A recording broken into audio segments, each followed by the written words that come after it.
예, 안녕하십니까. 저는 부산시 홍보담당관 허필우입니다. 지난달에 한 번 읽은 책은 절대 잊지 않는다 책을 출간을 했습니다. 그 책은 제가 20년 동안 1,000권을 읽고 난 경험, 집약을 해서 하나의 책으로 만들었습니다. 그래서 가장 간편하고 효율적인 도스크 방법을 펴낸 책이라고 보시면 될 것 같습니다.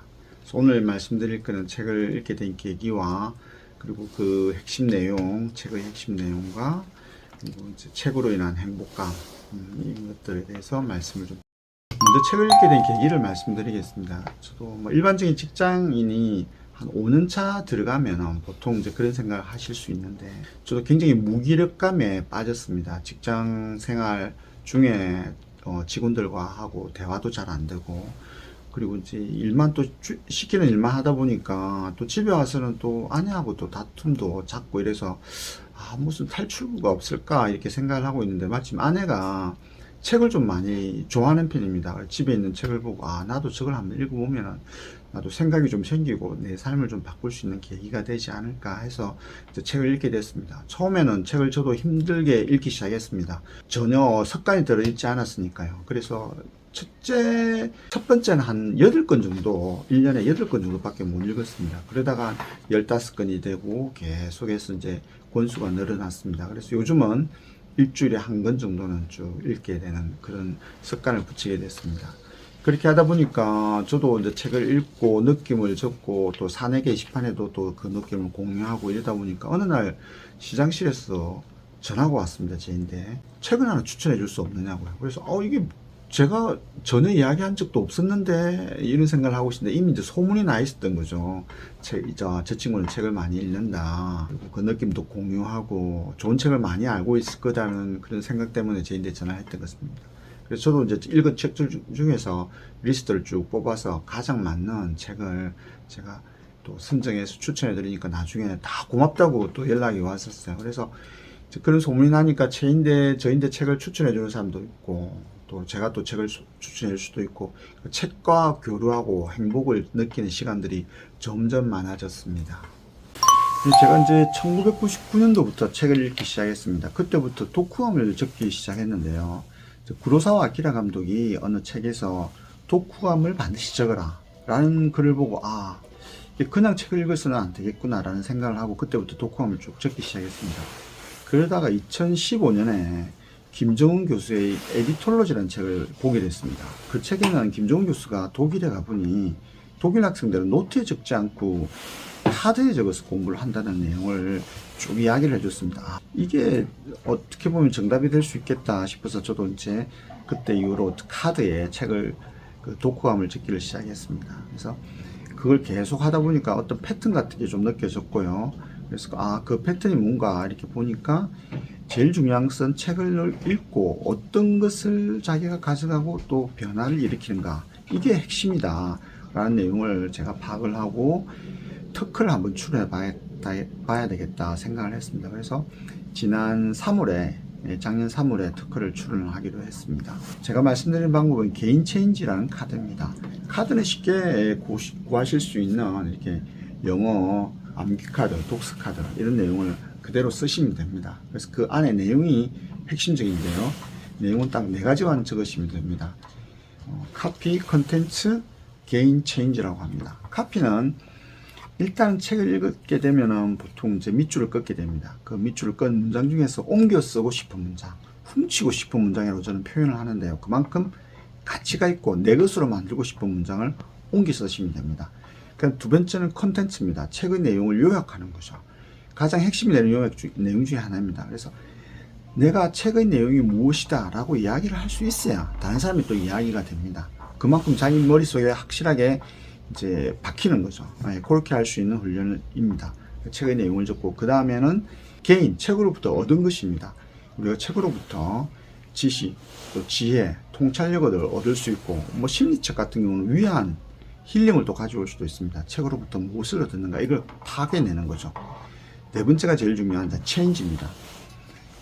저는 책을 읽고 난 후의 사람과 그 이후의 사람은 분명히 다르다고 보거든요. 0.1mm라도 자기가 변화된 자기의 모습이 있습니다.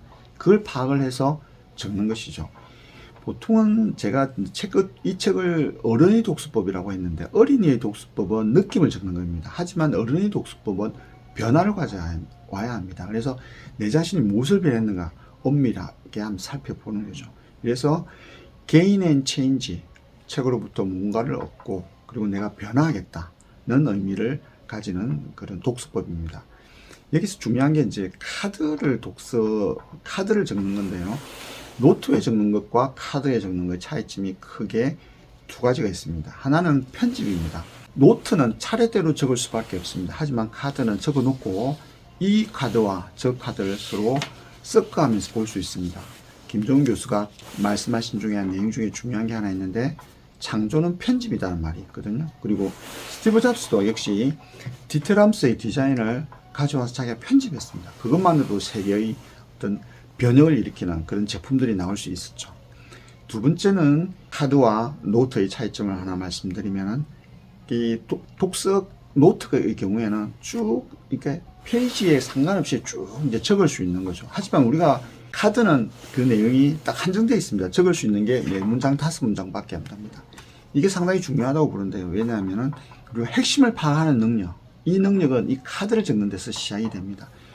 어떻게든 책의 내용을 보면은 책 안에 핵심은 5문장 안으로 적을 수밖에 없거든요. 저자는. 근데 그걸 어떻게 자기가 뽑아내느냐 이런 훈련을 하게 되는 거죠. 그래서 무작정 그냥 노트에 7장이든 8장이든 계속 써나가는 것보다는 이 중에서 내가 중요한 것은 이것이다. 내가 가져와야 될 것은 이 내용이다라고 정확하게 파악하고 카드를 적는 훈련. 이런 훈련들이 중요합니다. 그래서 카드와 독서 노트를 적는 것은 분명한 차이가 있다. 이 내용을 한번 더 강조하고 싶습니다. 네, 제가 책을 읽고 난 변화에 대해서 말씀을 드리려고 합니다. 크게 두 가지입니다. 자신감과 탐구심입니다. 먼저 제가 이제 책을 한 1000권 정도 읽고 그 느낌을 다 적다 보니까 책 안에 모든 게 다 있었습니다. 그래서 내가 무슨 문제가 생기면 책을 펼쳐보게 되는 거죠. 그러다 그것도 카드 한 장에 책 한 권이 있으니까 가볍게 빠르게 제가 책을 소화하고 그 내용을 확실하게 다시 또 리마인드 시키면서 이 문제점에 대해서 생각을 해볼 수 있습니다. 그러다 보니까 그 자신감이 업무에 대해서도 그대로 적용이 됐습니다. 그래서 상대방을 설득시키는 능력, 그리고 보고서의 핵심을 파악하는 능력, 이런 능력들이 점차 증대되다 보니까 제가 30살 넘게 들어와서 9급으로 들어왔는데도 불구하고 4급까지 승진할 수가 있는 그런 성과를 거뒀고요. 다음은 이제 탐구심이라고 할 수 있는데 책을 읽다 보니 제가 모르는 게 너무 많았습니다. 그래서 계속 공부하겠다는 생각을 많이 들게 됐고, 그래서 대학원에 또 진학을 했습니다. 대학원에 진학을 해서 기술경영대학원에서 진학을 해서 3년 만에 박사학위를 받았습니다. 그것도 사실 3년 만에 박사학위 받기가 쉽지 않은 건데, 그 이유가 제가 이때까지 계속 책을 읽고 요약하는 훈련을 하다 보니까 핵심 능력을 파악하고 무슨 논문이라도 제가 읽고 소화를 해내고 그리고 독후감을 적다 보니까 글 쓰는 데 대해서 두려움이 없었습니다. 그래서 수업하는 과정에서 계속 준비를 했죠. 그래서 동시에 학위를 받게 돼서 다른 사람도 주위에도 상당히 놀라고 3년 만에 박사학위를 받는 게 쉽지 않은 일이다라고 하더라고요. 그 덕분에 제가 또 그 겸임 교수까지 한 2년 정도 하면서 대학원 강의를 또 하게 되는 그런 계기가 됐습니다. 그리고 이제 책에 대해서 전 책을 읽으면서 항상 행복감을 느낍니다. 조금이라도 시간이 있으면 책을 좀 읽고 싶은 그런 생각을 가지고 있고, 그 원인을 보니까, 그리고 제가 책을 계속 20년 동안 읽을 수 있던 것도 뭔가 책이 주는 행복감 때문이 아니었을까. 그 근원에는 나눔이 있다고 저는 생각을 합니다. 책을 읽고 제 혼자만 이게 가지는 게 아니고 다른 사람과 느낌을 나누고, 좋은 책도 좀 소개하다 보니까 다른 사람도 저한테 또 책을 소개해주고 책과 이야기를 하게 되고, 이제 딸이 성장을 많이 해서 요즘 대화가 많이 없어졌지만 그래도 책 이야기는 항상 합니다. 딸이 내인데 책을 권해준 것도 한 4-5권 되고, 그러면 또 책을 읽고 또 딸하고 이야기하고, 그런 데서 저희도 또 행복감을 느끼고요. 저는 이 책을 읽는 데 대해서 계속 이 행복감을 좀 더 굴러서 좀 더 크게 하는 그런 생각들을 하고 있습니다. 그래서 요즘은 제가 책을 읽으면은 그 책을 정리해서 페이스북에도 정리를 해서 올리고, 그리고 이제 책임전가라는 유튜브 채널에도 제가 또 영상까지 편집을 해서 올려서, 그러면 또 많은 분들이 또 댓글도 달아주시고 해서 그 느낌을 같이 공유하고 나누는 거, 이런 행복감들이 상당히 제게 나머지 인생에서도 큰 역할을 하리라고 생각을 합니다. 그래서 그렇게 하기 위해서는 우선 재미가 있어야 되고, 그리고 독서가 나를 성장시키는 느낌이 있어야 됩니다. 그 성장시키는 느낌의 핵심이 바로 제가 이야기하는 지식 카드입니다. 이 카드를 통해서 조금씩 하루하루 0.1mm라도 독서를 통해서 성장하고 독서를 통해서 행복감을 느끼는 그런 생활을 하시기를 적극 추천합니다. 감사합니다.